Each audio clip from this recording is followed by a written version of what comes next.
এই সময়ে আপনি জিজ্ঞাসা করেন, এখানে সব উলামায়ে কেরাম বসা আছে। এ ছেলেরা, বাপ তোমাদেরকেও বলি, বাবা আপনাদেরকেও বলি, ইব্রাহিম আলাইহিস সালাম হাত তুলছে, আল্লাহর কাছে দোয়া করছে।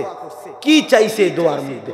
আল্লাহর কসম, প্রথম তিনি যা আল্লাহর কাছে এই মুহূর্তে চাইছে স্ত্রী সন্তানের জন্য, তিনি স্পষ্ট ভাষায় বলছে, রব্বানা লিয়ুকিমুস সালাহ, আল্লাহ রব্বানা ইন্নী আসকানতু মিন যুররিয়্যাতি বিওয়াদিন গায়রি জি যারইন ইনদা বাইতিকাল মুহাররাম।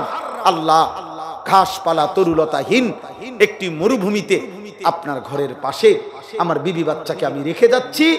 আপনার কাছে আমার চাওয়া, রব্বানা লিয়ুকিমুস সালাহ, মৃত্যু পর্যন্ত যেন আমার স্ত্রী সন্তান নামাজ আদায় করে।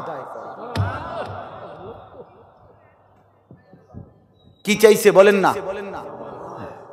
যেখানে এক ফোঁটা পানির ব্যবস্থা নাই সেখানে ফিকির করছে নামাজ, যেখানে এক লোকমা খাবারের ব্যবস্থা নাই সেখানে ফিকির করছে নামাজ, যেখানে বেঁচে থাকার কোনো উপকরণ নাই সেখানে ফিকির করছে স্ত্রী সন্তানের নামাজ,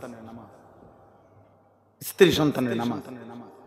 অতএব যারা উপার্জন করেন, যারা ছেলের বাপ, মেয়ের বাপ, স্ত্রীর স্বামী, এই অভিভাবক যারা, আপনারা, আপনাদের জিম্মাদার, আপনারা মুসলমান, আপনারা শুধু অভিভাবক না, আপনারা শুধু স্বামী না, আপনারা শুধু বাবা না, আপনারা মুসলিম বাবা, আপনারা মুসলিম স্বামী, আপনারা মুসলিম অভিভাবক। অতএব মুসলিম এই শব্দটি যেহেতু আপনাদের সাথে লাগা আছে, অতএব দয়া করে আপনাদের জিম্মাদারি স্ত্রী সন্তানের সেজদা, স্ত্রী সন্তানের ঈমান, স্ত্রী সন্তানের তাকওয়া, স্ত্রী সন্তানের গুনাহমুক্ত জীবন, স্ত্রী সন্তানের আল্লাহর ইবাদতের প্রতি অভ্যস্ত হওয়া। খোদার কসম, ভাত প্রয়োজনে 2 বেলা খান, 1 বেলা খান, সোফা না থাকলে মাটিতে ঘুমান, খাট না থাকলে ফ্লোরে ঘুমান, আপনি তারপরও বিবি বাচ্চা, স্ত্রী সন্তানের ঈমান, আমল, নামাজ, সেজদা, আল্লাহর বন্দেগীর উপরে সর্বোচ্চ গুরুত্ব দিবেন।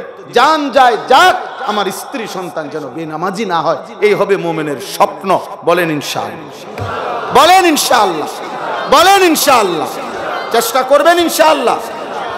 আমার বাপ, এবার আমার আয়াতের তর্জমাটা বলি, আমার কথা শেষ।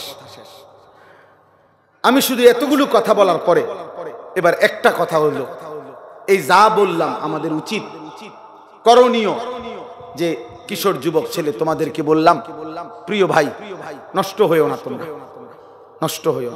দোস্ত, মোবাইল থাকতো না, আমি বললাম ভাইয়া,